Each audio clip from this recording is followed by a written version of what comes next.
ছাদে অল্প একটু ভিডিও করলাম, ভাবছিলাম যে রোদের তাপ মনে একটু কম। বাবা ছাদে তো দেখতেছি যে অনেক রোদ, অত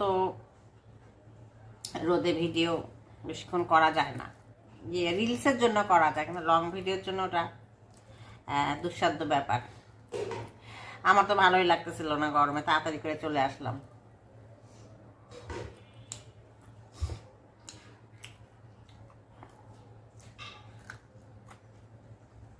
আমি এটা কিন্তু কোরবানিদের নিহারি, শুধুমাত্র এটা রেখে দিছিলাম। আর রান্না না করার অন্যতম কারণ হচ্ছে, যেহেতু ওই সময় কোরবানিতে ভীষণ গরম ছিল, তাই না, অনেক গরম পড়তো। তো আমি আবার গরম টরম পড়লে এই সমস্ত খাবার খুব কম খাই। তো কোরবানির একটা ভালো ফ্রেশ একটা নিহারি, সবসময় তো আমরা ফ্রেশ জিনিস খুঁজি, পাই না, সেই জন্যই একটু রেখে দিছিলাম যে শীত পড়লে খাবো, রান্না করব। আবার ভয় লাগতেছিল কি যে অনেক সময় কিন্তু হাড় গন্ধ হয়ে যায়, তাই না। তো আলহামদুলিল্লাহ, মানে কি বলবো, গরু গোস্তটা যেমন মজা ছিল, সেই একই রকম মজা লাগতেছে নিহারিটাও। মানে এত ভালো লাগতেছে, চিন্তায় ছিলাম, কিন্তু যখন মানে আমি চুলায় বসাইছি তখনই টের পাইছি, কারণ এত সুন্দর স্মেল আসতেছিল, মনে হচ্ছে কোরবানির মাংস বসাইছি। কোরবানির মাংস বসালে যেমন হয় ঠিক সেরকম।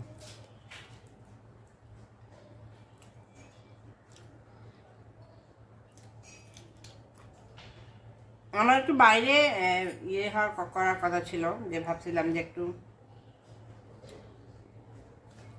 বাইরে গিয়ে একটু ভিডিও বানানোর। তো যেহেতু যেরকম পরিস্থিতি সেরকম ভাবে চলতে হবে, দরকার কি, তাই না, রিস্ক নেওয়ার। তো আমার হচ্ছে কথা যে আমার বাসায়, আমার বাড়ি যেমন, আমার 35 বছর একটা পুরাতন বাড়ি ঘর, যাই হোক তবু আল্লাহ একটা কি বলবো থাকার ঠাঁই, তাই না, ঢাকা শহরে।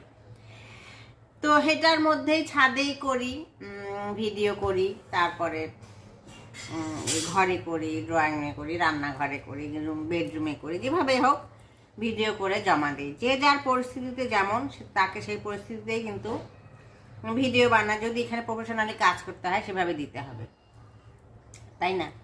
কোথাও গিয়ে গিয়ে হ্যাঁ ঠিক আছে, আমরা মাঝে মাঝে ঢাকার বাইরে গিয়ে করি, তো কতগুলো আর করে আনতে পারি, তাই না, সেগুলোও তো শেষ হয়ে যায় একটা সময়। কিন্তু বাড়ি হইলে একটা স্থায়ী নিবাস, এখানে ভিডিও সহজেই করতে পারি, আমরা করে ডেলিভারি দিতে পারি। তো সেটাই পরিস্থিতি, আমাদের ঢাকার বাইরে যাওয়াটাও এখন খুব একটা আমার কাছে মনে হয় না